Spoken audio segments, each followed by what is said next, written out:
Kürzlich habe ich auf einer Schneeschuhtour auf dem Mont Sujet skizziert mit 2 wasserlöslichen Farbstiften, einem Wasserpinsel und eigentlich dachte ich, ich zeichne ganz schnell, weil es kalt ist. Es ist aber dann doch länger geworden.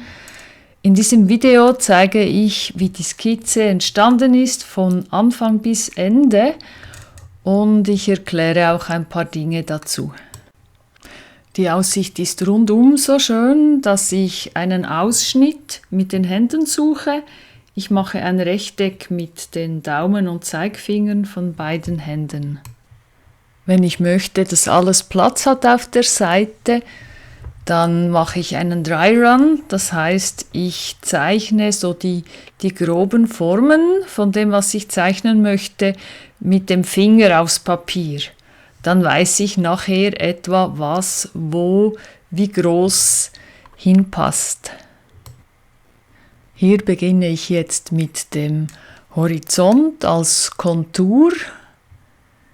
Ich folge der Linie der Bäume, der Häuser, die Richtung des Hanges.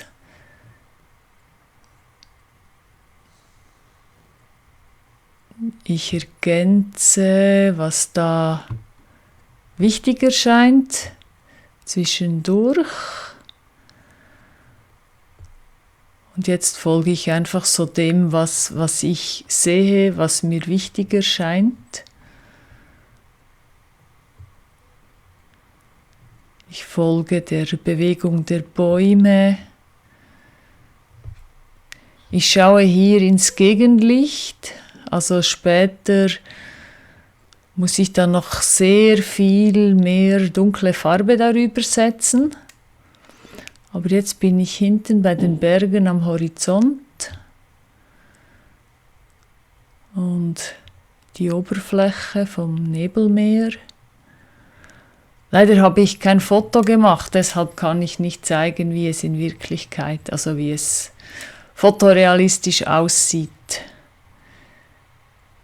Wir blicken hier so Richtung Sonnenuntergang und die Sonne ist etwas rechts von der Skizze. Hier sind Pfosten im Vordergrund und so Schneehügelchen, die da Schatten werfen.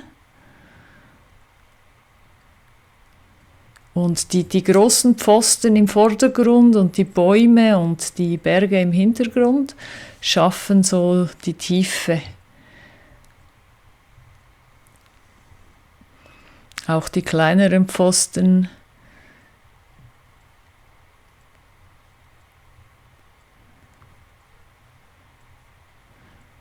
kräftige Baumstämme, und ich achte darauf, wo die herkommen. Die Baumstämme, da wo sie anfangen, beschreiben häufig auch die Neigung vom Hang und so gestaffelte Horizonte.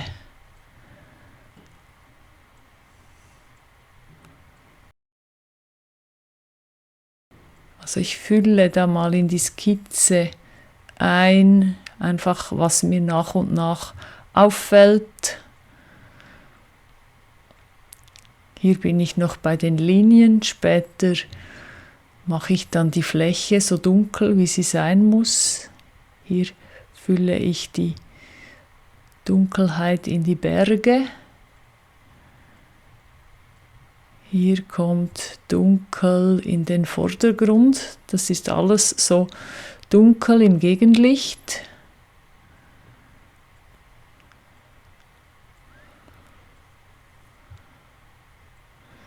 Das Gegenlicht wird auch ganz deutlich bei den Schneehügeln im Vordergrund.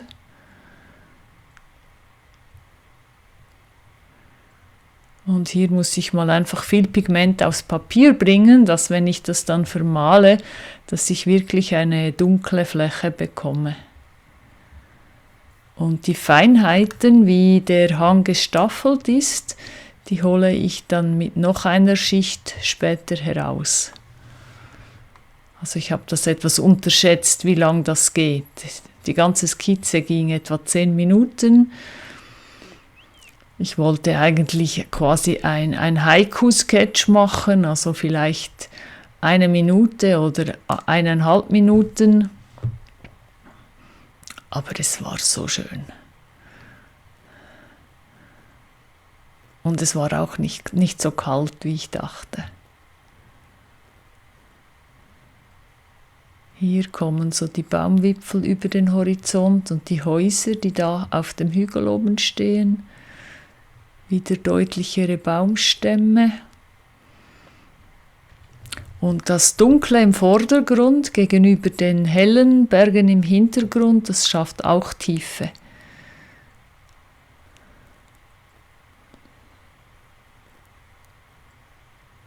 Hier achte ich wieder auf den Waldrand, sodass die Bäume so stehen, wie ich sie sehe, wie es auch der Landschaft entspricht. Und die Berge im Dunst hinter dem Nebelmeer. Und vom Pigment von den Bergen kann ich auch ein bisschen die Struktur vom Nebelmeer andeuten.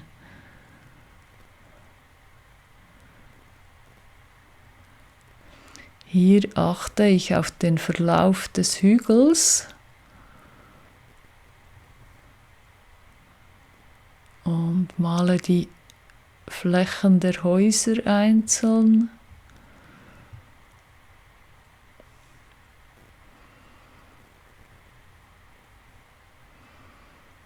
Bäume, die ich einzeln sehe.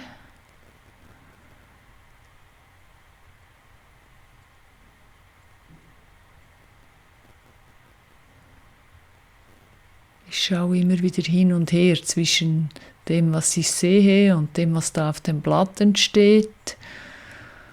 Und es braucht ein paar Mal hin und her, bis auch wirklich der Kontrast stimmt.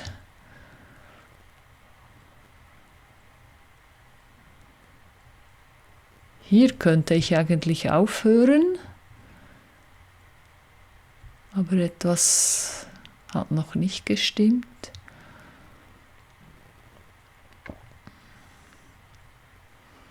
Ich schätze es auch, dass ich Blau und Braun habe, weil die Farben übereinander geben noch ein tieferes Dunkel. Und die Kontraste im Vordergrund, die heben eben auch den Vordergrund etwas hervor und geben mehr Tiefe.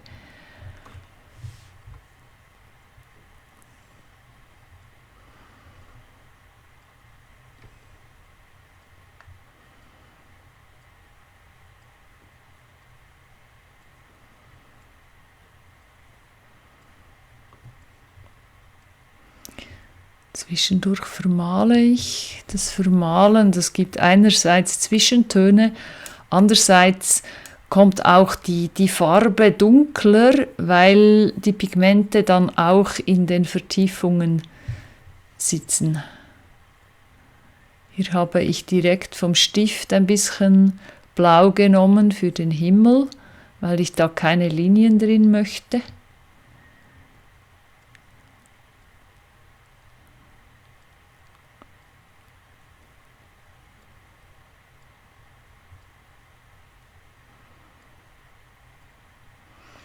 Noch ein paar Pflanzendetails.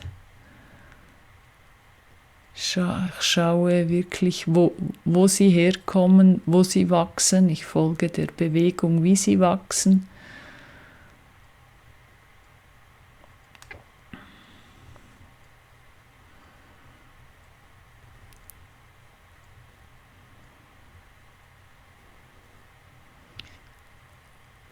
Manchmal schaue ich dann einfach, dass ich mit dem schräg gehaltenen Stift möglichst viel Pigment aufs Papier bringe.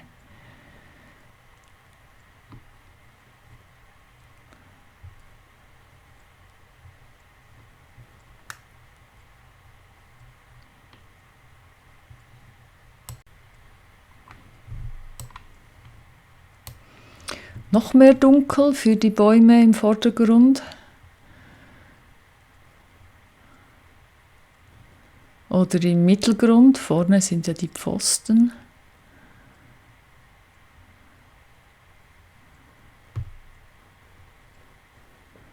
Aber je dunkler die Bäume hier vorn werden, desto mehr Tiefe gewinnt das Nebelmeer und die Bäume hinten.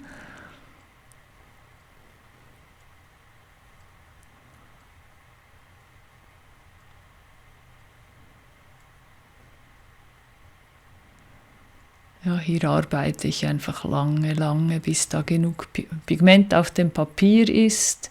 Hier schaue ich wieder, dass die Bäume so die Hangneigung auch schön beschreiben. Die wachsen da nämlich in einer Gruppe und vorne ist so ein Schneehügelchen.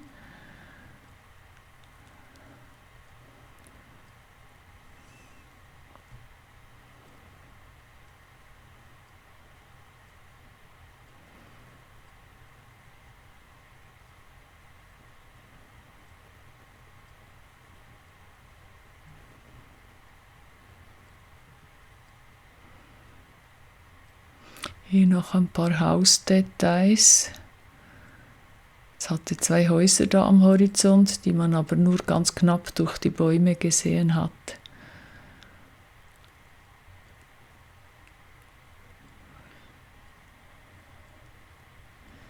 Hier wieder einfach viel Pigment aufs Blatt, damit das Gegenlicht dunkel genug wird.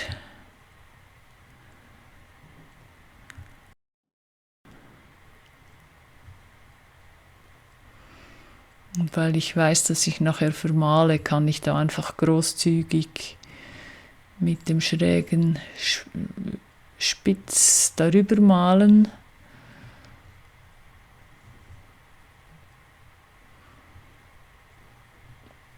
Ich achte auf den oberen und den unteren Rand und seitlich. Hier nochmals die Hügelchen, noch dunkler.